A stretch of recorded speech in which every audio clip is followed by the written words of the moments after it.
Свадебный переполох. Лучшая свадебная афера века. И где? На Кавказе. Девушка из Ингушетии может написать книгу «Как выйти замуж дважды». Женщина рассказала мужу трогательную историю своей подруги-сироты. Та очень хотела замуж, благо кандидат для нее был близкий друг супруга. Вот только никакой подруги на самом деле не было. Аферистка решила завести себе вторую семью. В день свадьбы девушка отправилась к больной тете. Ее супруг повез невесту друга на бракосочетание. Он даже не мог догадываться, что под хиджабом мать его детей.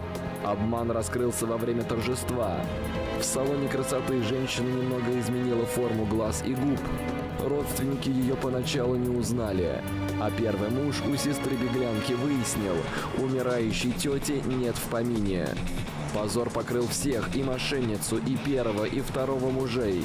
Если человек ненормальный, от него можно что угодно. Это большой позор. Как может такое делать? Когда муж есть, дети есть, что ей не хватает? Девушку вернули в отчий дом.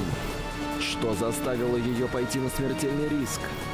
Большой Колым, раздвоение личности, безумная страсть к другу мужа?